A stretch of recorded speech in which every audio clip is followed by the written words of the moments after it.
को देखने वाले हैं। आइए हम लोग चर्चा करेंगे महत्वपूर्ण बातों पर जनसंख्या परिवर्तन के घटक। ध्यान से देखिए कि हम लोग इस चैप्टर के अंतर्गत चर्चा किए थे, विश्व की जनसंख्या के संदर्भ में चर्चा कर रहे हैं, जिसमें कि अगर एक लाइन में पूरा चैप्टर को समझना चाहे एक लाइन यही बोलना चाह रहा है कि जनसंख्या का बढ़ना, जनसंख्या का घटना और जनसंख्या का एक जगह पर सभी जगहों पर समान रूप का न दिखना, यही आपका मेनली चैप्टर है। तो इससे पहले 2 वीडियो हम लोग देख चुके हैं, आप अवश्य उसे देखें। आज हम लोग का टॉपिक रहेगा कि जनसंख्या परिवर्तन के घटक। आखिर जनसंख्या में जो परिवर्तन आपको देखने को मिलता है, जनसंख्या में परिवर्तन जो है आपको दो रूपों में दिख सकता है। या जनसंख्या में आपको परिवर्तन दिखेगा धनात्मक, या क्या दिखेगा ऋणात्मक। या जनसंख्या में क्या होगा, वृद्धि होगा, या जनसंख्या में क्या देखने को मिलेगा, आपको कमी देखने को मिलेगा। तो उसी संदर्भ में हम लोग चर्चा करेंगे जनसंख्या परिवर्तन के कितने घटक हैं, जनसंख्या परिवर्तन के कितने घटक हैं। तो अब याद रखेंगे जनसंख्या परिवर्तन के जो घटक हैं, जनसंख्या परिवर्तन के घटक आपको 3 घटक देखने को मिलेंगे। उनमें से सर्वप्रथम होता है जन्म दर। क्या होता है, जन्म दर, या इन्हीं को बोला जाता है प्रजननता। क्या बोला जाता है, प्रजननता। दूसरा पॉइंट होता है इसमें आपका मृत्यु दर। क्या होता है, मृत्यु दर होता है। और तीसरा क्या होता है, प्रवास। तीसरा क्या होता है, प्रवास। अब तीनों पॉइंट को जो देख रहे हैं, इसमें से अधिकतर जो पॉइंट पूछा जाता है प्रवास से ही पूछा जाता है। और आज का हम लोग का महत्वपूर्ण टॉपिक इनमें से जो रहेगा, ध्यान से देखिए, कभी जन्म दर मृत्यु दर लघु में भी पूछ लेता है और प्रवास को अकेले ले जाके किस में पूछ लेता है, दीर्घ में पूछ लेता है। इस कारण से आप याद रखेंगे जन्म दर मृत्यु दर को हम लोग, तो आप बचपन से पढ़ते हैं, जन्म दर क्या प्रति 1000 में जितना व्यक्ति का मृत्यु होगा, जीवित लेने क्या कहते हैं, सजीव व्यक्ति की मृत्यु होगा जन्म लेने के दौरान, वो जन्म दर, और जितना जीवित लेगा जन्म दर, और जितना का मृत्यु होगा मृत्यु दर। लेकिन हम लोग प्रवास को महत्वपूर्ण रूप में समझेंगे, उससे पहले, इसको समझने से पहले हम लोग जन्म दर मृत्यु दर आईएस को देख लेते हैं। और जन्म दर को मापने के लिए और मृत्यु दर को मापने के लिए कौन से विधि का प्रयोग किया जाता है, उन पर भी चर्चा कर लेंगे। आइए, जनसंख्या वृद्धि को निर्धारित करने के लिए, किसी भी देश में जनसंख्या वृद्धि हो या जनसंख्या को निर्धारित या कमी हो, उसको निर्धारित करने वाले कितने घटक हैं, 3 घटक हैं। एक जन्म दर, दूसरा मृत्यु दर, और तीसरा क्या होता है, प्रवास। ध्यान से देखिए जन्म दर क्या होता है, और भी एक वर्ड और उसमें यूज किया गया है, प्रजननता। क्या यूज किया गया है, प्रजननता, या इसी को क्या बोला जाएगा, जन्म दर। दोनों में बेसिक से डिफरेंस है। अब ध्यान से देखिए जन्म दर क्या होता है, प्रति हजार महिलाओं के द्वारा जितने जीवित बच्चों का जन्म होगा उसे क्या बोलेंगे हम लोग, जन्म दर बोलते हैं। ध्यान से देखिए क्या कहता है, प्रजननता का संबंध किसी महिला अथवा महिलाओं के समूह द्वारा वास्तव में सजीव जन्मे बच्चों की संख्या। ध्यान से देखिए क्या प्रजननता का मतलब क्या है, किसी महिला या महिला समूह द्वारा, ध्यान से देखिए समझिएगा, किसी महिला या महिला समूह द्वारा, ध्यान से देखिए, महिला या महिला समूह द्वारा जितना सजीव बच्चे का जन्म दिया जाएगा। क्या बोला जा रहा है, जितना सजीव बच्चे का जन्म दिया जाएगा वो किसको डिनोट करेगा, आपका प्रजननता को। वो किसको डिनोट करेगा, प्रजननता को। एक बात यहाँ ध्यान से आप देख लीजिए कि जितना ही बच्चा जन्म लेता है वो सारा बच्चा सजीव जन्म लेता है। आप जो बोलते हैं मृत्यु, वह मृत्यु आकाट सत्य है, व्यक्ति का एक ना एक दिन मृत्यु होगा। जितना जीव इस पृथ्वी पर जन्म लेगा सबका मृत्यु होगा। आपको हमेशा ये ध्यान में रहे कि यहाँ पर मृत्यु जो होता है, बच्चे के सजीव जन्म लेने के बाद उसका क्या होता है, मृत्यु होता है। कहने का अर्थ है कि मृत्यु जो है वो किसके कारण होता है, प्राकृतिक कारणों से, जननांगीय संक्रमण के कारण से बच्चों का क्या होता है, मृत्यु होता है। इसलिए आपको याद रखना है क्या, जन्म दर के दौरान चाहे बच्चा जन्म ले रहा है चाहे मृत्यु ले रहा है, ठीक है, प्रजननता में जितना बच्चा को जन्म दिया जाए, चाहे वो तो सजीव बच्चा ही जन्म लेता है, ठीक है, चाहे मृत्यु जो होगा वो किसके कारण होगा, जननांगीय संक्रमण के कारण से। याद रहे प्रजननता के अंतर्गत जितना भी बच्चा जन्म लेगा, चाहे वो जन्म जिंदा लेगा या मृत्यु लेगा, ठीक है, जन्म जो लेगा वो जीवित लेगा या मृत लेगा। मृत जो है वो प्राकृतिक कारणों, जननांगीय संक्रमण के कारण से होता है, लेकिन वो प्रजननता में क्या किया जाएगा, गिना हुआ चला जाएगा। प्रजननता में चाहे जीवित बच्चा हो चाहे मृत बच्चा हो, जन्म देने के दौरान दोनों का क्या किया जाएगा, गिनती किया जाएगा। लेकिन जन्म दर उससे थोड़ा सा अंतर ये हो जाता है, जन्म दर के अंतर्गत क्या जन्म दर क्या होगा, क्या जन्म दर की गणना 1 वर्ष की अवधि में प्रति हजार व्यक्ति में जन्मे बच्चों की संख्या से की जाती है। ध्यान से देखिए क्या 1 वर्ष में, अब जन्म दर आपका क्या हो जाएगा, जन्म दर आपका शुद्ध रेट बताएगा क्या कितना बच्चे का जन्म दर आपका क्या बताएगा, क्या 1 वर्ष में प्रति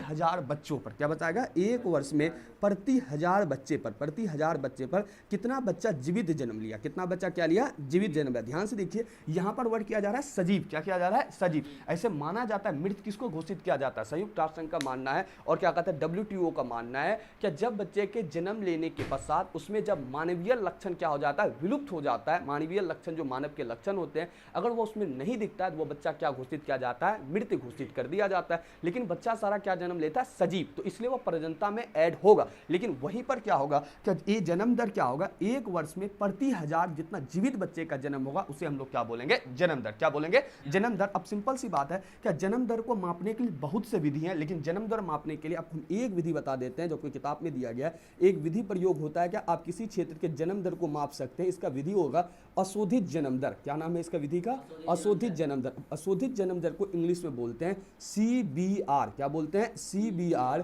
crude birth letter, crude birth rate. क्या बोलते हैं, क्रूड बर्थ रेट बोलते हैं। ठीक है, अब ध्यान से देखिए, एक फार्मूला है जिसके तहत क्या किया जाता है, क्या आप जन्म दर को निकाल सकते हैं। किसको निकाल सकते हैं, जन्म दर को। इसमें फार्मूला काम करता है, क्या अशोधित जन्म दर 1 वर्ष में जन्मे कुल जीवित शिशुओं की संख्या। क्या कहता है, 1 वर्ष में कुल जीवित जन्मे शिशुओं की संख्या, और उसी क्षेत्र में उसी साल जिस वर्ष आप क्या कर रहे हैं, 1 वर्ष में जीवित जन्मे शिशुओं की संख्या को ऐड कर रहे हैं, उसी वर्ष उस क्षेत्र में जितना जनसंख्या होगा उससे जब आप भाग कर देंगे तो आपको क्या पता चल जाएगा, अशोधित जन्म दर। उस क्षेत्र में जन्म दर पता चल जाएगा कितना उस क्षेत्र का जन्म दर है, यानी कितना % उस क्षेत्र में जनसंख्या आपका क्या कर रहा है, बढ़ रहा है। क्योंकि जन्म दर में आप कैसे बच्चे ऐड करेंगे, जो बच्चा जीवित जन्म ले रहा है। ठीक है, अगर सजीव का बात करें, सजीव में दोनों ऐड होगा तो वो किसको सूचक है, प्रजनता। और जन्म दर में क्या होगा, जो 1 वर्ष में प्रति 1000 में जितना सिर्फ जीवित बच्चा जन्म लेगा। आपको यहाँ पूरा क्लियर रखना है, क्या बच्चा सजीव जन्म लेता है, बच्चा का मृत्यु जो होता है वो क्या होता है, जननांकीय संक्रमण प्राकृतिक कारणों से या मानवीय कारणों से, भूल चूक के कारण से,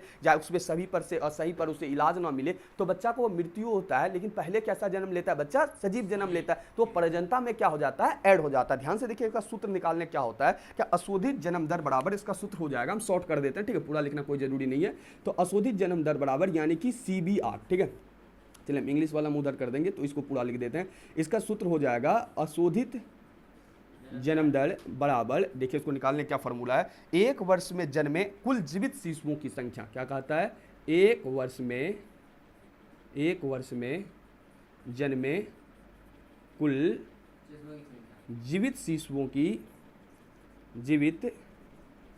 की। अब देख लीजिए, उसको पूछा नहीं है। ठीक है, प्रवास का मेन टॉपिक रहेगा आज का हम लोग का। ठीक है, संख्या और गुना हो जाता है 1000, गुना कितना हो जाता है 1000, और नीचे आपका हो जाएगा बट्टे में उसी वर्ष के मध्य की कुल जनसंख्या। नीचे क्या हो जाएगा, उसी वर्ष की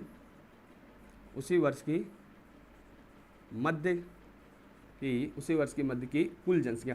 ध्यान से देखिए क्या कहा, क्या अगर आपको क्या निकालना है, उस क्षेत्र का क्या निकालना है, आपको जन्म दर निकालना। क्या निकालना है, जन्म दर निकालना, बर्थ रेट। आप सिंपल क्या करना है, क्या क्या कहते हैं, किसी भी क्षेत्र में 1 वर्ष में जन्मे कुल जीवित शिशुओं की संख्या, जन्मे जीवित शिशुओं की संख्या, और क्या उसी वर्ष के मध्य जो उस क्षेत्र का क्या होगा, जनसंख्या होगा, जब आप इसको क्या करेंगे, भाग देंगे तो आपको क्या प्राप्त हो जाएगा, क्या उस क्षेत्र का आपको जनसंख्या वृद्धि पता चल जाएगा या जन्म दर पता चल जाएगा। आइए एक से एग्जांपल से समझते हैं। कोई क्षेत्र है, कोई क्या है, क्षेत्र है, मान लो वहां पर कितना बच्चा जन्म लेता है, 100 बच्चा। कितना बच्चा जन्म लिया, 100, और वहां गुणांक फार्मूला कितना बताता है, CBR बराबर मान लो 2047 से बताता है। 2047 में आपको बताता है किसी क्षेत्र का 2047 में 2017 ले लेते हैं। ठीक है, 100 बच्चे का जन्म होता है। कितना बच्चा का जन्म हुआ, 100 बच्चा का जन्म हुआ। अब 100 गुना क्या, जन्म में कुल जीवित शिशुओं की संख्या, और सूत्र क्या बोलता है, गुना 1000। गुना कितना हो जाएगा, 1000, और नीचे क्या कहता है, उसी वर्ष के मध्य में कुल जनसंख्या। उसी वर्ष के मध्य में क्या हो जाएगा आपका, कुल जनसंख्या। मान लो उसी क्षेत्र में, मान लो क्या उस क्षेत्र में संख्या जो है आपका कितना, उस क्षेत्र में जनसंख्या आपको कितना देखने को मिल जाए, 25,000। कितना पॉपुलेशन आपको देखने को मिल रहा है, 25,000। ठीक है, तो यहाँ पर गुना कीजिए, 3 शून्य इधर, 2 5, तो कितना हो गया, 1 लाख। कितना हो गया ये, 1 लाख, और भागा कितना करेंगे, 25, 0 0 खत्म। ये कितना हो जाएगा आपका, 25 चौके 100, 25 चौके 100, 0 का 0 खत्म। कितना हो जाएगा आपका, 40। कितना हो जाएगा, 40। तो इससे में ये पता चलेगा उस क्षेत्र में जनसंख्या वृद्धि दर आपको कितना % निकलेगा, 40%। कितना % निकलेगा, 40%। यानी कि उस क्षेत्र में जन्म दर आपको कितना वृद्धि देखने को मिल रहा है, 40%। कितना देखने को मिल रहा है, ओहो 25,000 हम लोग लिए थे ना, वही तो 25,000 था हम लोग का। तो क्या कहते हैं, 1000 गुना तो 1 लाख होगा ये। ठीक है, तो इधर से कितना लिए हम लोग, 25,000 लिए थे ना, वही ना, 3 3 शून्य खत्म, 25 चौके 100, 25 चौके 100, तो कितना परसेंट आपको देखने को मिल रहा है? जनसंख्या वृद्धि दर आपको यहाँ 4%। आप समझे होंगे ध्यान से कि हम क्या कि एक वर्ष में जन्मे कुल जीवित शिशुओं की संख्या कितना है? 100, और उसी वर्ष के मध्य कुल जनसंख्या कितना था वहाँ? 25,000। शिशु जन्म कितना लिया? कितना शिशु जन्म लिया? 100। तो 100 गुना फॉर्मूले के अकॉर्डिंग 1000, और कितना उस क्षेत्र का संख्या था? 25,000। तो इसको भागा देंगे तो आपका कितना निकल जाएगा? बर्थ रेट 4%, यानी जन्म दर आपका कितना परसेंट निकल जाएगा? 4%। तो आई होप आपको समझ में आया होगा क्या जन्म दर है क्या। तो जन्म दर एक वर्ष के दौरान प्रति 1000 बच्चों में जितना जीवित बच्चा जन्म लेगा उसे क्या बोलते हैं? जन्म दर। इसको निकालने के लिए फॉर्मूला अशोधित जन्म दर बराबर एक वर्ष में कुल जीवित शिशुओं की संख्या और उसी वर्ष के मध्य में कुल जनसंख्या निकाला जाएगा। अगर आप इसको दूसरा फॉर्मूला लीजिएगा अथवा करके, तो सिंपल सी बात है, क्या कहते हैं, अशोधित जन्म दर को हम लोग डिनोट करते हैं CBR, क्रूड बर्थ रेट में, और वहीं पर आपका यहाँ पर क्या है? जन्मे जीवित बच्चों की संख्या, यानी यहाँ क्या हो रहा है? जन्म ले रहा है, तो इसमें हम लोग क्या करते हैं? सिग्मा बी किसको डिनोट करेगा? बर्थ को, और गुना कितना हो जाएगा सूत्र के अकॉर्डिंग? 1000, और नीचे उसी वर्ष के मध्य की जनसंख्या, इसको हम लोग डिनोट करते हैं पी से। किससे करते हैं? पी से। सिग्मा पी का मतलब क्या हो जाएगा? पॉपुलेशन। तो ये हो जाएगा आपका दूसरा फॉर्मूला। चाहे इसको यूज करते हैं, चाहे नहीं तो इसको यूज कर सकते हैं, दोनों आपका सही है। तो चलिए आपका ये जन्म दर खत्म होता है। आगे की इसका स्क्रीनशॉट लीजिए, उसका हम लोग आगे बढ़ते हैं।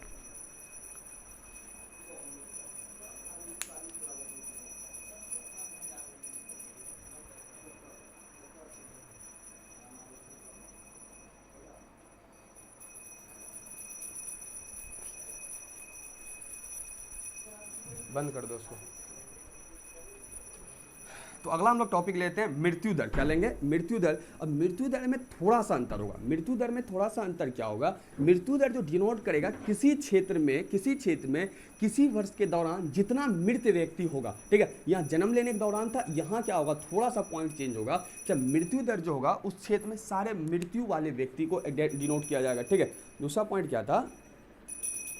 मृत्यु दर क्या था? मृत्यु दर यानी कि डेथ रेट। क्या चर्चा होगा?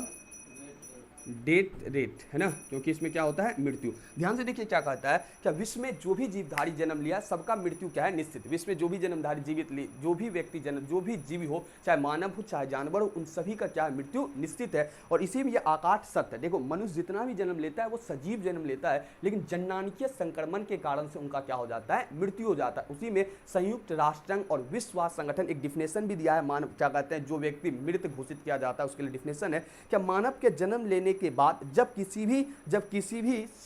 किसी भी समय उसमें जीवन के सभी लक्षण अस्थायी रूप से विलुप्त हो जाते हैं तो उसे क्या घोषित कर दिया जाता है? मृत्यु। याद रखेंगे, जब मानव जन्म लेने के पश्चात जब उसके जीवन के सारे लक्षण क्या हो जाते हैं? विलुप्त हो जाते हैं, तो उसको क्या घोषित कर दिया जाता है? मृत घोषित कर दिया जाता है। अब सिंपल सी बात है, इसका जो एक और इसको जो मापने का तरीका होगा वो क्या होगा? किसी मानवीय समूह में होने वाली मृत्युओं की संख्या तथा कुल जनसंख्या के मध्य जो अनुपात होता है उस अनुपात को क्या कहा जाता है? मृत्यु दर कहा जाता है। सिंपल सी बात है। मृत्यु दर क्या होगा? मृत्यु दर से ये होगा जनसंख्या के आकार में आपको क्या देखने को मिलेगा? कमी देखने को मिलेगा। और कहीं ना कहीं मृत्यु दर से जनसंख्या के आकार में जो आपको कमी देखने को मिलेगा वही आपको क्या बता देगा? मृत्यु दर। वही क्या बताएगा आपको? मृत्यु दर। इसका डेफिनेशन सिंपल सा है, क्या समान रूप से मृत्यु दर की गणना एक वर्ष की अवधि में प्रति 1000 व्यक्तियों में होने वाली मृत्यु की संख्या से की जाती है। एक लाइन में समझा जाए तो आपका मृत्यु दर क्या होगा? समान रूप से 1000 क्या कहते हैं? एक वर्ष में। कितना वर्ष में? एक वर्ष में प्रति 1000 व्यक्ति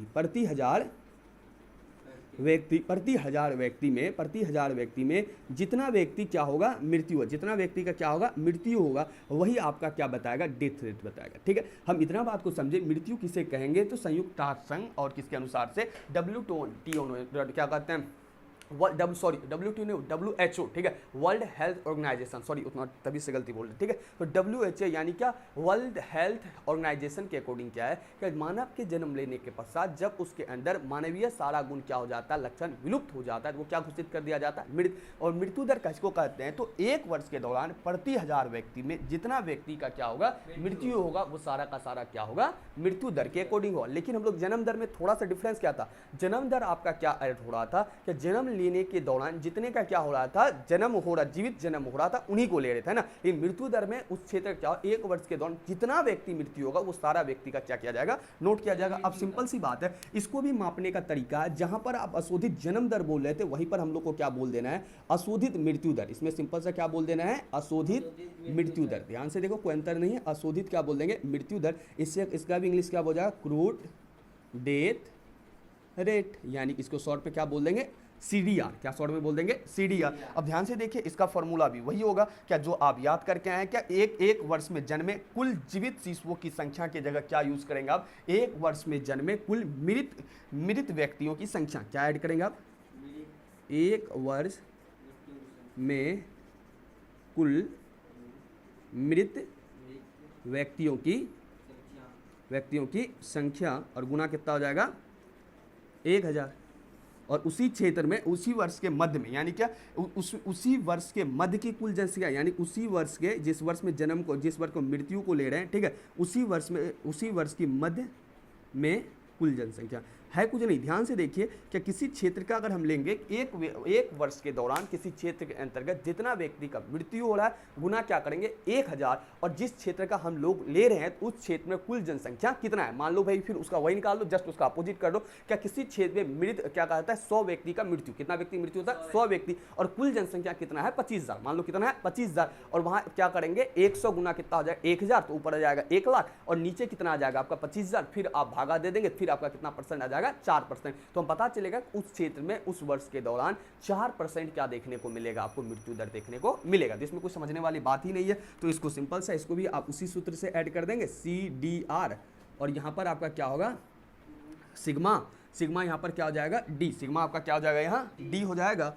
और यहाँ गुना में कितना हो जाएगा आपका 1000, गुना कितना हो जाएगा 1000, और नीचे आपका वही पॉपुलेशन को डिनोट करेगा, यहाँ पर क्या बोल देंगे सिग्मा P, बस खत्म हो गया। तो मृत्यु दर आपने क्या समझा कि मृत्यु दर क्या है, क्या प्रति किसी भी क्षेत्र में एक वर्ष के दौरान जितना व्यक्ति का मृत्यु होगा उसे हम लोग क्या बोलते हैं मृत्यु दर, उसे क्या बोलते हैं मृत्यु दर बोलते हैं। लेकिन ये एक बात याद रखिएगा, मृत्यु दर जन्म लेने के पश्चात उससे पहले बच्चे को क्या गिना जाता है, सजीव गिना जाता है। प्रजनता में यही बात आपको समझाने की तभी कोशिश कर रहे हैं कि जन्म लेने के दौरान, ठीक है, चाहे सभी को सजीव जाना जाता है, उसको प्रजनता में ऐड करेंगे, लेकिन जन्म दर में क्या होगा, जितना बच्चा जीवित होगा उन्हीं को हम लोग जन्म दर में ऐड करेंगे, ठीक है। तो ये हुआ आपका टॉपिक खत्म। मृत्यु दर भी आप समझ गए, प्रति वर्ष किसी क्षेत्र में क्या होता है 1000 में जितना व्यक्ति का मृत्यु होगा वो किसको डिनोट करेगा, मृत्यु दर को। इसको मापने का तरीका क्या हो गया, CDR, क्या हो गया CDR। ये पूछता नहीं है लेकिन आपको बता दिए। आइए आपको हम एक उदाहरण और पढ़ा देते हैं कि अशोधित जन्म दर और अशोधित मृत्यु दर में क्या अंतर है। थोड़ा सा पॉइंट को हम डिनोट कर देते हैं, आपका 2 ही अंतर आपको लिखाएंगे क्योंकि लघु में पूछे आप थोड़ा सा पॉइंट में से ऐड करेंगे, ठीक है। अशोधित जन्म दर, ठीक है, हम शॉर्ट में कर देते हैं CDR, और इधर क्या हो जाएगा आप CBR, और इधर क्या कर देते हैं CDR, B for birth, D for death, ठीक है। और अब ध्यान से देखिए दोनों में अंतर क्या है। अशोधित जन्म दर क्या है, प्रति 1000 स्त्री द्वारा जन्म दिए गए जीवित बच्चों के रूप में व्यक्त किया जाता है। इसमें क्या होगा, क्या प्रति हजार है ना, प्रति 1000 बच्चों में जीवित बच्चा, इसमें क्या होगा कि स्त्री द्वारा प्रति 1000 बच्चों में जितना जीवित बच्चे का जन्म होगा वो किसको डिनोट करेगा, आपका जन्म दर को। वही क्या अशोधित मृत्यु दर किसी क्षेत्र विशेष की किसी वर्ष के दौरान, ध्यान से देखो, क्या किसी क्षेत्र विशेष का, ठीक है, एक वर्ष के दौरान जितना व्यक्ति का मृत्यु होगा, जितना व्यक्ति का क्या होगा मृत्यु होगा, वो सारा का सारा नोट किस में किया जाएगा, मृत्यु दर में। किसमें ऐड किया जाएगा, मृत्यु दर में। याद रहे कि प्रति 1000 बच्चों में जितना जीवित बच्चा जन्म लेगा वो CBR, लेकिन ये महिला के द्वारा जितना जीवित बच्चे जन्म दिया जाएगा। लेकिन CDR में क्या है, किसी क्षेत्र विशेष में किसी वर्ष के दौरान जितना व्यक्ति का मृत्यु होगा, चाहे उसमें बड़ा हो छोटा, सबका ऐड हो जाएगा, ठीक है। जितना भी व्यक्ति का मृत्यु होगा वो सारा का सारा किसमें ऐड किया जाएगा, CDR में। किसमें ऐड किया जाएगा, CDR में। आप चाहो तो लिख लो, एक बार बोल देते हैं ठीक से। क्या अशोधित जन्म दर को प्रति 1000 स्त्रियों द्वारा जन्म दिए गए जीवित बच्चों के रूप में व्यक्त किया जाता है। दूसरा अशोधित मृत्यु दर में लिखिए, अशोधित मृत्यु दर को किसी क्षेत्र विशेष में किसी वर्ष के दौरान प्रति 1000 जनसंख्या के पीछे मृतकों की संख्या के रूप में व्यक्त किया जाता है। दूसरे पॉइंट पर आप दोनों तरफ क्या डाल देंगे, क्या करेंगे, सूत्र डाल देंगे। क्या डाल देंगे, सूत्र जो होगा CBR का सूत्र आपका क्या हो जाएगा, सिंपल सा क्या हो जाएगा, सिग्मा B गुना 1000 बट्टा क्या हो जाएगा P फॉर पॉपुलेशन। और इधर आप क्या डाल देंगे, 2 अंतर तो ऐसे हो जाएगा, CDR सिग्मा D गुना 1000 और बट्टा क्या हो जाएगा P। बस ये 2 अंतर हुआ, इसको उतारिए। हम लोग का मेन टॉपिक हम लोग चलेंगे, महत्वपूर्ण टॉपिक प्रवास पर। किस पे चलेंगे, प्रवास, जो कि आज का सबसे महत्वपूर्ण टॉपिक रहेगा और उससे सवाल पूछे जाने की भी क्या रहेगा, संभावना रहेगा।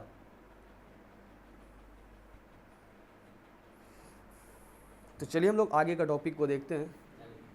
तो आइए हम लोग प्रवास को देखते हैं, जो कि सबसे महत्वपूर्ण टॉपिक रहेगा और ये आपको दीर्घ में भी पूछा जाता है। ठीक है, वीवीआई लगा आप पढ़िएगा, ध्यान से देखिए, एक एक पॉइंट को पढ़ेंगे और समझिए।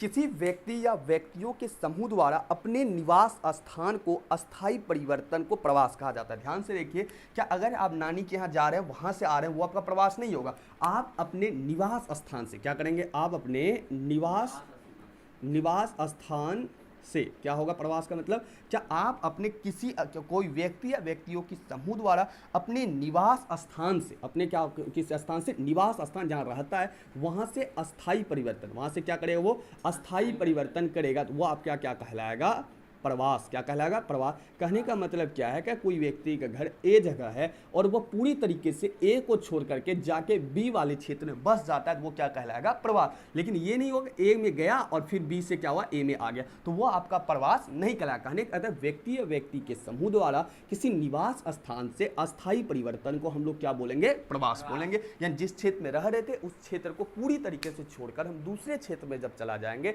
तो वो हमारा क्या कहलाएगा, प्रवास, जिसे हम लोग अस्थायी क्या बोलते हैं, अस्थायी परिवर्तन बोलते हैं। यानी क्या, जहां पर जाएगा वहां पर एक जगह पर पूरा अब रहेगा, तो यानी एक जगह छोड़कर जब दूसरे जगह व्यक्ति रहना प्रारंभ कर देता है, तो दूसरे भाषा में आप बोल सकते हैं ऐसे कि एक जगह को छोड़कर व्यक्ति जब दूसरे जगह रहना प्रारंभ कर देता है तो वो आप क्या क्या कहलाता है, प्रवास कहलाता है। आगे देखिए क्या लिखता है, समानता प्रवास कम प्रक्रिया, कम या अधिक दूरी मानव की गतिशीलता से जुड़ी होती है। ध्यान से, आप कहीं जा रहे हैं, आ रहे हैं, बहुत दूर जा रहे हैं, फिर आ रहे हैं, वो मानव के गतिशीलता से जुड़ा होता है। क्या आपको काम हुआ, गए लेकिन फिर आ गए। लेकिन जब आप पूरी तरीके से परिवर्तन करके जब आप किसी क्षेत्र में रहेंगे तो वो आपका क्या कहलाएगा, प्रवास कहलाएगा। आगे देखिए क्या लिखता है, जिसको इंग्लिश में बोलते हैं माइग्रेशन। ठीक है, तो आगे, अपने निवास स्थान पे जब लोग बाहर दूसरे स्थान पर रहने के उद्देश्य से छोड़ते हैं तो वह स्थान जहां से लोग गमन करते हैं उद्गम स्थान कहलाता है, जबकि जिस स्थान पर जाकर लोग बसते हैं उस स्थान को वह गंतव्य स्थान कहते हैं। दो वर्ड आता है, एक है उद्गम स्थान, एक वर्ड क्या है,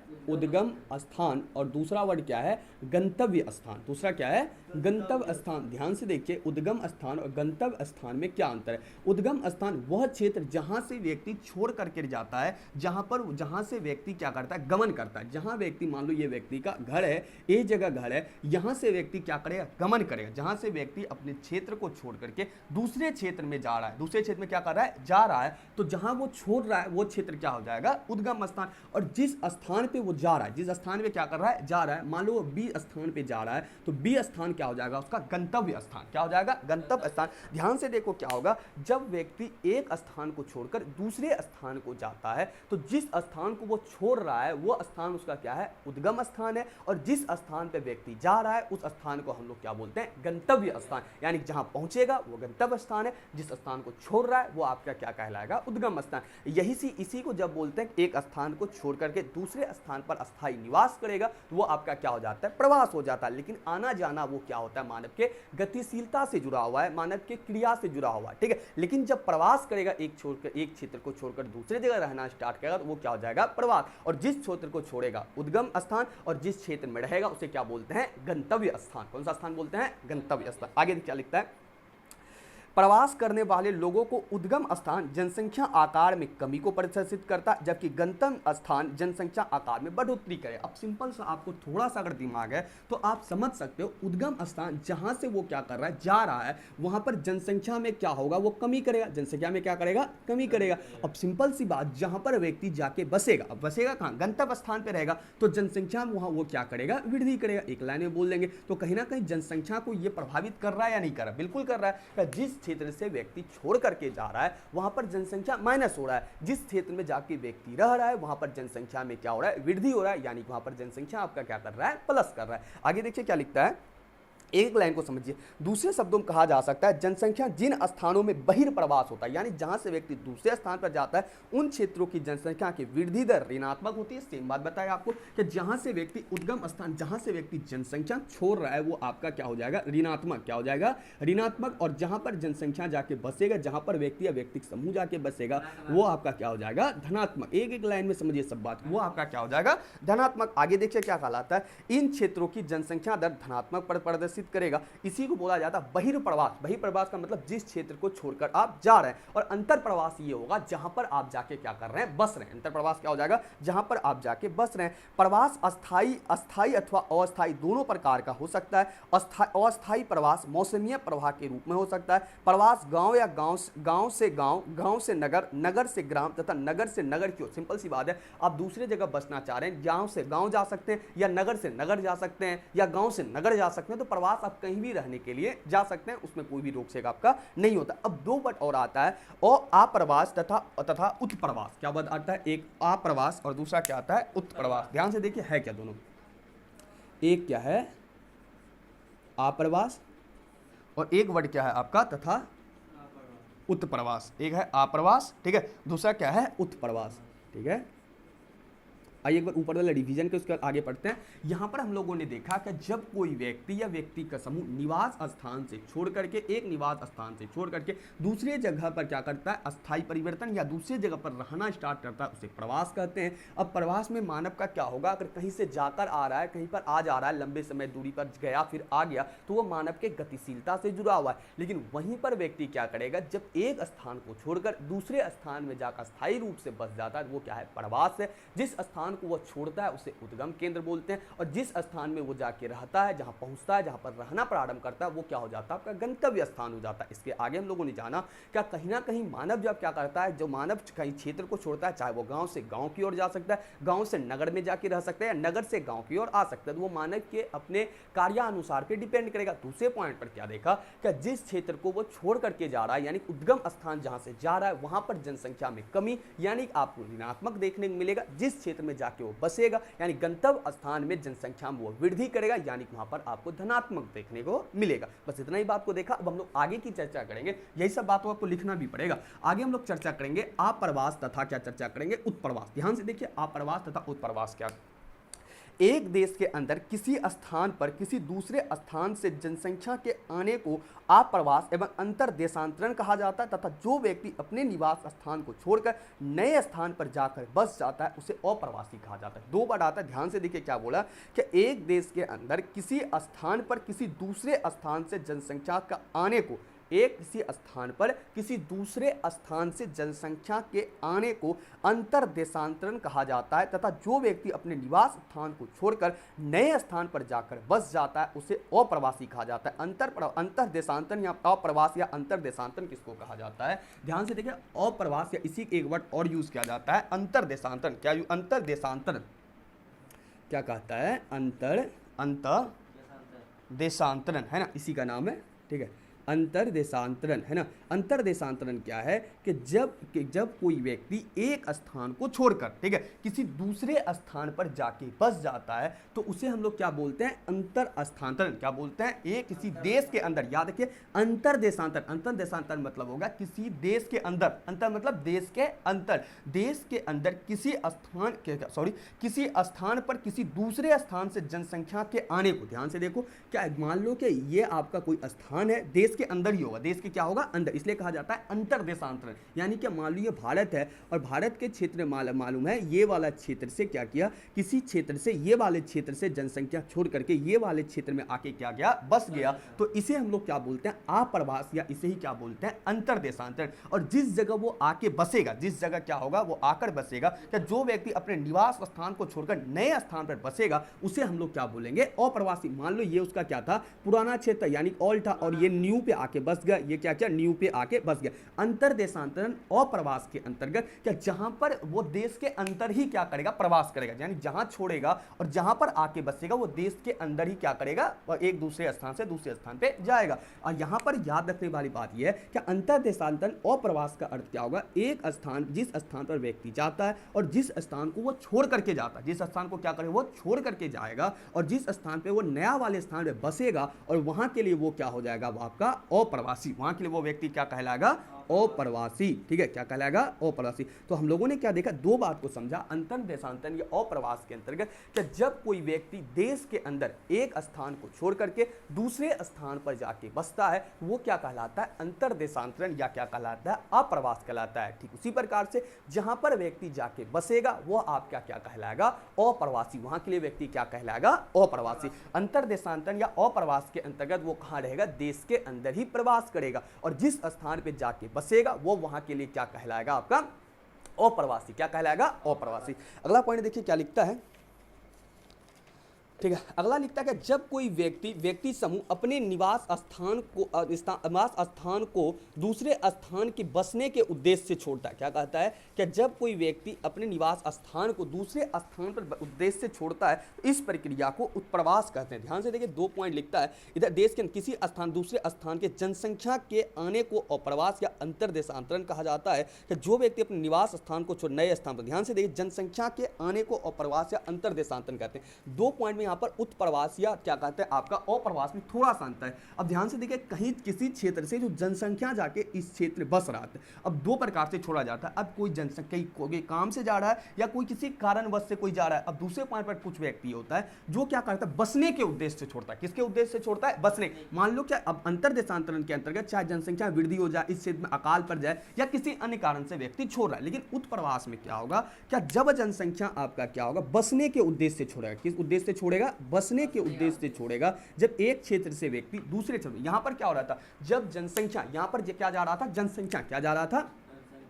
जनसंख्या। दोनों में थोड़ा सा बेसिक डिफरेंस है, ठीक है। जब यहां पर क्या कर रहा था? जब किसी देश के अंदर जनसंख्या क्या कर रहा था? एक क्षेत्र से जाके दूसरे क्षेत्र में बस रहा था, तो हम उसे क्या बोल रहे थे? अंतर देशांतरण या अप्रवास। और जहां पर बस रहा था वो वहां का क्या कहला रहा था? अप्रवासी। लेकिन और उत्प्रवास के अंदर थोड़ा सा डिफरेंस है कि जब कोई व्यक्ति या व्यक्ति के समूह अपने निवास स्थान को दूसरे स्थान पर बसने के उद्देश्य से छोड़ता है तो इस प्रक्रिया को उत्प्रवास कहते हैं। यहां पर कौन जा रहा था? जनसंख्या। यहां पर क्या होगा कि जब कोई व्यक्ति या व्यक्ति का समूह, थोड़ा सा बेसिक डिफरेंस है, जब कोई व्यक्ति या व्यक्ति का समूह, व्यक्ति का समूह, ठीक है, बसने के उद्देश्य से किसी स्थान को छोड़ता है। किसके उद्देश्य से? बसने के उद्देश्य से स्थान को क्या करेगा? छोड़ेगा। बसने उद्देश्य से क्या करेगा? स्थान को छोड़ेगा। तो वो आपका क्या कहलाएगा? वो आपका क्या कहलाएगा? उत्प्रवास। क्या कहलाएगा? उत्प्रवास। ध्यान से देखिए, ऊपर वाला में जनसंख्या एक स्थान से दूसरे स्थान में जा रहा था, किसी भी कारण बस जा सकता है,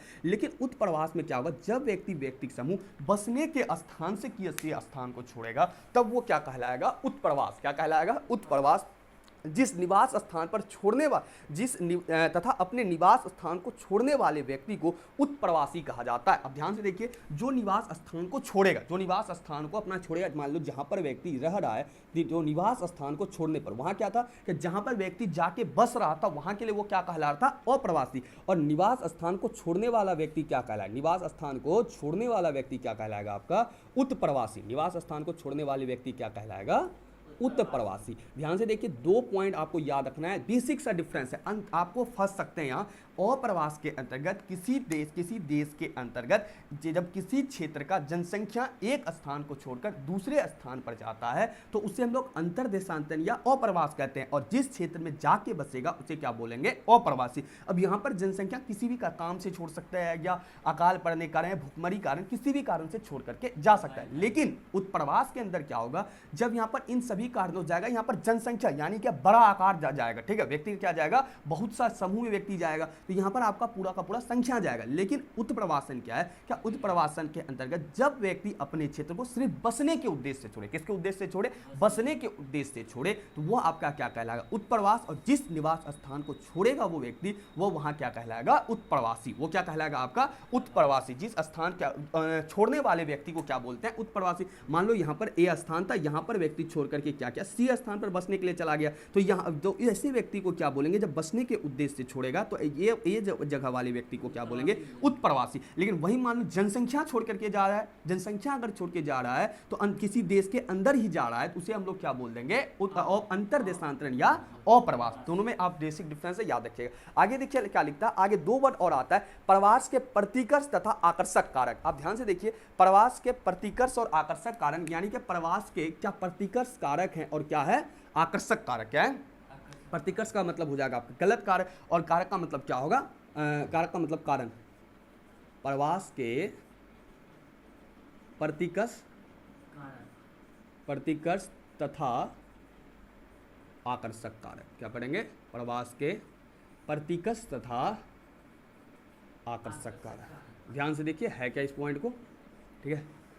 प्रवास के अनुकूल फायदे और प्रतिकूल, है ना, अनुकूल रूप एवं प्रतिकूल, है ना। अनुकूल का मतलब क्या सही इंपैक्ट पड़ता है, क्या गलत इंपैक्ट पड़ता है। ध्यान से देखिए क्या क्या होता है। प्रवास के प्रतिकर्ष कारक, प्रतिकर्ष का मतलब जो उसका क्या होगा, गलत इंपैक्ट पड़ेगा। क्या वे सभी कारक सम्मिलित है जो किसी व्यक्ति को अपना मूल स्थान छोड़ने के लिए बात करता है। अब ध्यान से देखिए प्रतिकर्ष कारक क्या होगा, कि जिसके कारण से व्यक्ति अपने मूल स्थान को छोड़ेगा वो क्या कहलाएगा, प्रतिकर्ष कारक। ध्यान से देखिए क्या कोई भी व्यक्ति क्या होगा, अपने स्थान को जल्दी छोड़ता नहीं, किसी कारणवश क्या होता है, क्या उसे बाध्य होना पड़ता है अपने स्थान को छोड़ेगा। जैसे कि प्रवास के प्रतिकर्ष कारक क्या होगा, बेरोजगारी। अगर मान लो प्रतिकर्ष क्या होगा, जब व्यक्ति वैसा क्षेत्र, जब कोई व्यक्ति अपने क्षेत्र को किसी कारणवश छोड़ता है तो वो क्या कहलाएगा, प्रतिकर्ष। और आकर्षक क्या होगा, क्या किसी स्थान पे कुछ विशेष होने के बाद जब व्यक्ति इस स्थान को छोड़ करके दूसरे स्थान पे बसेगा वो क्या कहलाएगा, आपका आकर्षक। क्या कहलाएगा, आकर्षक। प्रतिकर्ष जब कोई व्यक्ति अपने स्थान को किसी कारणवश बाध्य हो जाता है छोड़ने के लिए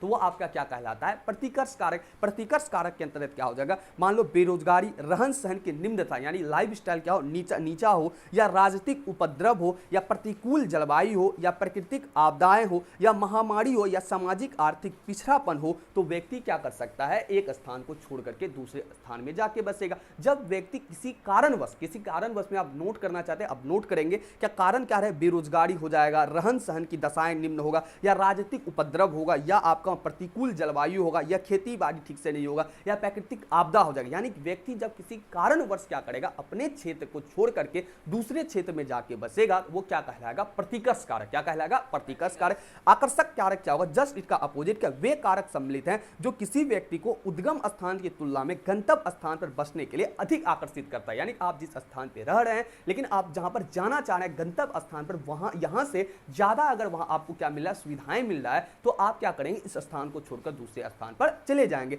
जब आप गंतव्य स्थान पर आकर्षक के कारण जा रहे हैं, अपनी सुविधाओं के कारण से जा रहे हैं, तो वो आपका क्या हो जाएगा, आकर्षक कारक। क्या हो जाएगा, आकर्षक। दो ही वर्ड है। क्या प्रतिकर्ष का कारक क्या होगा, कि जब कोई व्यक्ति अपने स्थान को चाहे महामारी हो, बेरोजगारी हो, प्राकृतिक आपदा हो, इन सभी कारणों से छोड़ने के लिए बाध्य हो जाए उसे क्या बोलेंगे, प्रतिकर्ष। प्रतिकर्ष का अर्थ होगा प्रतिकूल यानी गलत कारणों से, यानी उसका छोड़ने का मन नहीं है लेकिन वहां पर कुछ आपदाएं आ जाए, प्राकृतिक आपदा हो जाए, राजनीतिक उपद्रव हो जाए, जलवायु खराब हो जाए, तो व्यक्ति एक स्थान को छोड़कर दूसरे स्थान पर जाएगा। वो व्यक्ति के लिए क्या है, जरूरी हो जाएगा, पूरी तरीके से बाध्य होगा। लेकिन वहीं पर व्यक्ति क्या करे, जहां छोड़े वो तो उद्गम स्थान है, और वहीं पर जहां आप जाना चाहते हैं गंतव्य स्थान, अगर वो व्यक्ति को क्या करे, आकर्षित कर रहा है, आप जहां रह रहे हैं उससे बढ़िया आपको अगर वहां माहौल मिल रहा है तो व्यक्ति उस क्षेत्र को छोड़ करके दूसरे स्थान में जाके बस जाएगा। किसके कारण से, गंतव्य स्थान जहां व्यक्ति जाना चाहता है वहां पर ज्यादा सुविधा के कारण बस रहा है, तो वो आपका कौन सा कारक हो जाएगा, आकर्षक कारक। कौन सा कारक हो जाएगा, आकर्षक कारक। देखिए क्या लिखता है, गंतव्य स्थान बसने के लिए अधिक आकर्षक, जैसे काम का बेहतर ऑप्शन,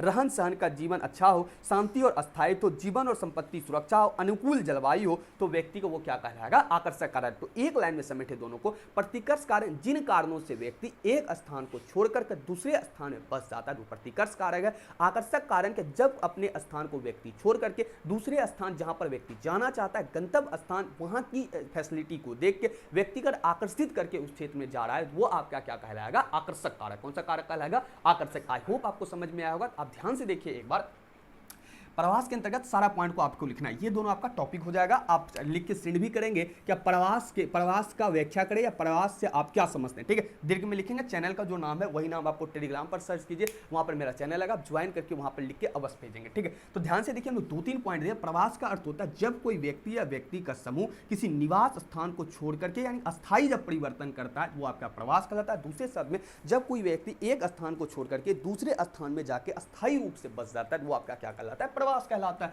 जब कोई व्यक्ति किसी स्थान को छोड़ता है वो आपका उद्गम स्थान है, जिस स्थान पे जाना चाहता है वो उसका गंतव्य स्थान है। जिस स्थान को वो छोड़ता है वहां पर जनसंख्या में कमी होता है अर्थात ऋणात्मक होता है। जिस स्थान में जाके बसेगा वहां पर जनसंख्या में वृद्धि होगा यानी वहां पर जनसंख्या धनात्मक होगा। ध्यान से देखिए, हम शॉर्ट में बता देते हैं। अप्रवास तथा उत्प्रवास में अंतर क्या है, जब किसी देश के अंतर्गत जनसंख्या क्या करेगा, एक स्थान से जाके दूसरे स्थान में बस जाएगा तो उसे अंतरदेशांतरण या अप्रवास कहेंगे। और वैसे स्थान पर जहां पर जाके बसेगा वो क्या कहलाएगा? अप्रवासी। उत्प्रवास क्या है? जब व्यक्ति बसने के उद्देश्य से व्यक्ति या व्यक्ति के समूह एक स्थान को छोड़कर दूसरे स्थान पर बसेगा उसे क्या बोलेंगे? उत्प्रवास बोलेंगे। और वहीं पर कि जो व्यक्ति एक स्थान को छोड़कर दूसरे स्थान पर बसेगा वो क्या कहलाएगा? उत्प्रवासी। दूसरा पॉइंट, प्रवास के प्रतिकर्ष कारक वैसा कारक जो व्यक्ति को क्या करता है, क्या जो जिस क्षेत्र में रह रहा है, चाहे महामारी हो, प्राकृतिक आपदा, जो उसे बाध्य करता है आप इस क्षेत्र को छोड़िए, क्योंकि जहां पर व्यक्ति क्या होगा, जलवायु खराब हो जाएगा, आपदाएं होगा, राजनीतिक उपद्रव होगा, तो ये कारण होगा कि व्यक्ति इस क्षेत्र को छोड़कर दूसरे क्षेत्र में जाएगा। ये क्योंकि गलत इंपैक्ट पड़ रहा है व्यक्ति पर, तो व्यक्ति यहां से छोड़ करके दूसरे स्थान में जाएगा।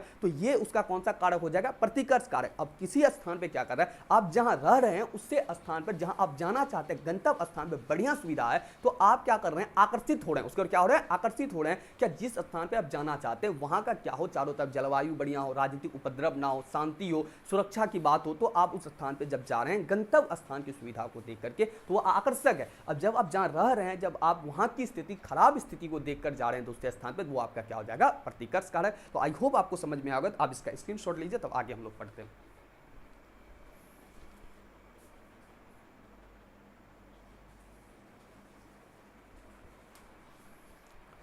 तो अगला टॉपिक हम लोग का ज्यादा इंपॉर्टेंट तो है नहीं, जनसंख्या वृद्धि की प्रवृत्ति। क्या टॉपिक है अगला टॉपिक? जनसंख्या वृद्धि की प्रवृत्ति। बहुत ही महत्वपूर्ण सवाल है, आप जरूर इसका नोट बनाइएगा, ठीक है। अब हम लोग का टॉपिक चलेगा जनसंख्या वृद्धि की प्रवृत्ति। क्या टॉपिक चलेगा? ध्यान से देखिए, अगला टॉपिक हम लोग पढ़ेंगे जनसंख्या वृद्धि की प्रवृत्तियां। ये टॉपिक उतना इंपॉर्टेंट है नहीं, तब पर भी आप देख लीजिए, ठीक है। तो जनसंख्या वृद्धि अंतिम टॉपिक हम लोग पढ़ेंगे, ठीक है। जनसंख्या वृद्धि की प्रवृत्ति। ध्यान से देखिए, ये उतना इंपॉर्टेंट है, 6 भाग में बांट करके पढ़ेंगे। एक बार पढ़ लेते हैं, आप सुन लीजिए। ऐसा जनसंख्या वृद्धि की प्रवृत्ति, शुरुआत से देखेंगे किस प्रकार से यहाँ पर जनसंख्या बढ़ा। मानव की उत्पत्ति के समय से हम लोग चर्चा करेंगे क्या जनसंख्या का वृद्धि किस प्रकार से हुआ। ध्यानपूर्वक सुनिए। क्या ऐसा अनुमान है कि टार्सरी युग के एओसियन काल में भूपटल पर मानव की विकास प्रक्रिया आरंभ हुआ। उसी से मानव वानर या वनमानुष के रूप में था। विद्वान का विचार है कि विश्व में मानव का वर्तमान स्वरूप आविर्भाव होता है। मानव शुरुआती समय औजारों से करता है, लेकिन धीरे धीरे उसके जीवन सुधार देखने को मिलता है।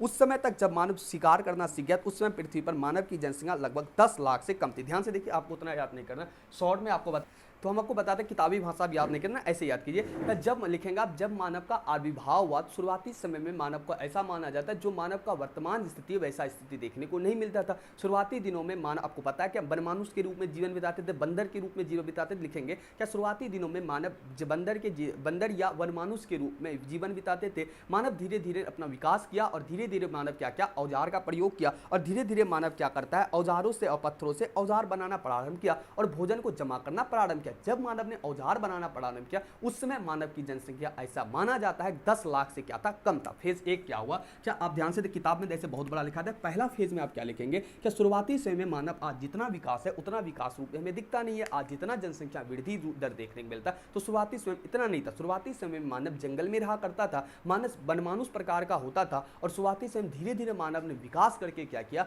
जब मानव ने औजार से क्या किया, औजार से जानवर को पकड़ना मारना प्रारंभ किया, उसके साथ ही भोजन करना सीख जाता है, तो लगभग ऐसा माना जाता है कि उस समय मानव की जनसंख्या कितना थी, 10 लाख से कम थी। 10 लाख से कितनी थी, कम थी। आगे दूसरा फेज में आप क्या लिखेंगे, क्या आज से लगभग 15,000 वर्ष पूर्व अंतिम हिमयुग की समाप्ति हुई, नव पाषाण का युग प्रारंभ हुआ। आज से लगभग 8,000 से 12 वर्ष पूर्व मानव के भूपटल पर कृषि करना तथा पशुओं के पालने का कार्य आरंभ किया, और यहीं से भूपटल पर मानव की जनसंख्या वृद्धि का आरंभ होता। अब यहाँ पे 2 पॉइंट याद करिए, क्या 8,000 से 12,000 वर्ष पूर्व, आज से कितना वर्ष, 8,000 से 12,000 वर्ष पूर्व क्या हुआ, क्या मानव 8 से, ध्यान से देखिए, 8,000 से 12,000 वर्ष पूर्व, 8 से 12,000 वर्ष पूर्व मानव क्या करता है, 2 चीज सीखता है। एक क्या सीखता है, कृषि करना, भूपटल पर कृषि करना तथा पशुओं को पालने के लिए सीखता है। क्या सीखता है, कृषि करना। दूसरा क्या सीखता है, पशु को पालने के लिए, ठीक है। कृषि करना और पशु को पालने के लिए जब व्यक्ति सीखता है तो वहीं से व्यक्ति आपका क्या करता है,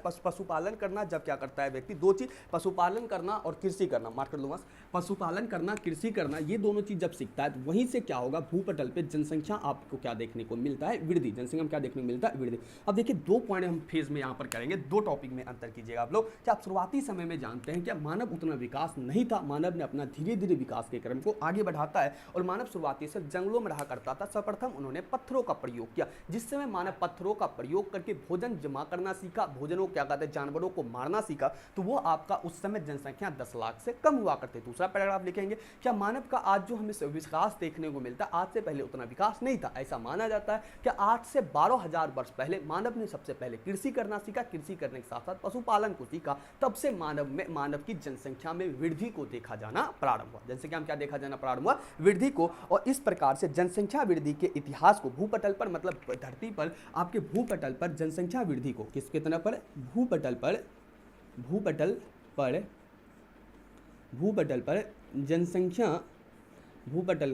जनसंख्या वृद्धि को, ठीक है, भूपटल पे जनसंख्या वृद्धि को 6 काल के अंतर्गत बांटा जाता है। कितने काल के अंतर्गत बांटा जाता है, 6 काल के अंतर्गत। अब हम लोग चर्चा करेंगे एक एक काल पे। तो ऊपर का लाइन में आपको क्या लिखना है, 6 काल के अंतर्गत बांटा जाता है, ठीक है। अब हम लोग एक एक लाइन पर चर्चा करेंगे। ऊपर की 2 बात समझा कि 10 लाख से कम था, जिसमें मानव का वहां पर औजार बनाने तक सिखाएंगे। दूसरे 8,000 से 12 कृषि और पशु, तब से क्या होगा, जनसंख्या में वृद्धि होना प्रारंभ होगा। अब दूसरा फेज स्टार्ट होता है कि भूपटल में जनसंख्या की वृद्धि को कितने भाग में बांटा जाएगा, 6 काल में, जिसमें पहला टॉपिक होगा वर्तमान से 10,000 वर्ष पूर्व। पहला फेज क्या होगा, वर्तमान से 10,000 वर्ष पूर्व। मार्कर थोड़ा ब्लैक यूज कर लें, ठीक है। वर्तमान से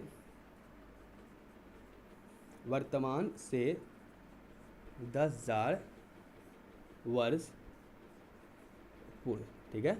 ध्यान से देखिए क्या है, वर्तमान से 10,000 पूर्व कहने का अर्थ है कि वर्तमान से 10,000 वर्ष पूर्व विश्व की जनसंख्या केवल 50 लाख थी। इस समय कृषि का विकास तथा विस्तार का सूत्रपात हुआ था। इसके अंदर लिखेंगे कि वर्तमान से 10,000 वर्ष पूर्व विश्व की कुल जनसंख्या कितनी थी, 50 लाख, ठीक है। और इसके साथ ही किसका विकास हो चुका है, कृषि का। किसका विकास हो चुका है, शॉर्ट नोट्स बना लेंगे इसका।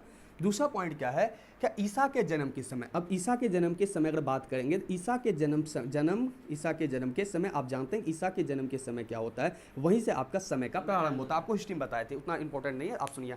क्या ईसा के जन्म के समय तक अर्थात लगभग 8,000 वर्षों में विश्व की जनसंख्या 25 करोड़ तक हो गई थी और उच्च मृत्यु दर तथा उच्च जन्म दर के चलते विश्व की जनसंख्या अति मंद गति से वृद्धि किया। ध्यान से देखिए, क्या ईसा के जन्म के समय विश्व की जनसंख्या अब कितना हो गई है, 25 करोड़। कितना करोड़ हो गई है, 25 करोड़। यानी कि 10,000 वर्ष पूर्व ईसा के जन्म जो होगा 8,000 वर्ष पहले, तो आपको कितना देखने को मिलेगा, यानी 2000 ही साल बीतता है तो यहाँ पर विश्व में जनसंख्या बढ़ के कितना हो जाता है, 50 लाख से 25 करोड़। और यहाँ पर हुआ क्या, उस समय तो जन्म क्या कहते हैं, बीमारी तो उतना व्यक्ति पता नहीं था, ठीक है। बीमारी होता था, व्यक्ति ऐसे मर चलता था, तो जन्म दर और मृत्यु दर क्या था, अधिक था। यानी बच्चा जन्म भी ज्यादा लेता था, मृत्यु भी अधिक होता था। अभी तो व्यक्ति कई प्रकार की बीमारियों पर क्या किया है, विजय पा लिया, यानी बीमारी का इलाज ढूंढ चुका। पहले वो इलाज नहीं ढूंढ सकता, इसलिए मृत्यु दर पहले काफी था। आप 2 पॉइंट देखें, पहला वर्तमान समय से 10,000 वर्ष पहले 50 लाख था, यहाँ पर कृषि विकास हुआ है। 25 क्या कहते हैं, ईसा के जन्म के समय कितना हुआ, विश्व की जनसंख्या 25 करोड़ हो गई है और जन्म दर मृत्यु दर दोनों क्या है, अत्यधिक है। तीसरा पॉइंट क्या देखिए, ईसा के जन्म के वर्ष 1650 अवधि तक, यहाँ पर क्या कहता है, ईसा के जन्म के पश्चात, ईसा के जन्म है ना, ईसा जन्म से वर्ष 1650 अवधि तक, ईसा जन्म से वर्ष 1650 अवधि तक। ज़्यादा इंपॉर्टेंट नहीं, देख लीजिए, ठीक है। अब मन हो नोट्स बनाए तो नहीं बने, 1-2 बार से पूछा, ठीक है। सुनिए आगे, क्या ईसा जन्म से लेकर 1650 तक विश्व की जनसंख्या 25 करोड़ से बढ़कर 50 करोड़ हो गई। लगभग 1650 वर्षों की अवधि विश्व जनसंख्या की 2 गुनी। अब ले ईसा 1650 वर्ष के दौरान क्या हुआ, क्या अब जनसंख्या कितना हो गया, 50 करोड़। इसका मतलब क्या हो गया, 2 गुनी, यानी 1650। देखिए जनसंख्या वृद्धि किस प्रकार से हो रहा है, क्या 1650 वर्ष के दौरान 25 करोड़ से जनसंख्या बैठ के कितना हो गया, 50 करोड़। ये जनसंख्या वृद्धि की प्रवृत्ति, कैसे कैसे विश्व में जनसंख्या बढ़ा, उन्हीं प्रवृत्ति का हम देख रहे हैं। चौथा पॉइंट क्या है आपका, चौथा पॉइंट क्या हुआ, क्या 1650 से 1930 की अवधि ईसा के, है ना, किसका थे, तो वर्ष 19 वर्ष आ जाएगा, वर्ष 1650 से 1930 की अवधि, इसमें देखिए जनसंख्या कितना बढ़ता है।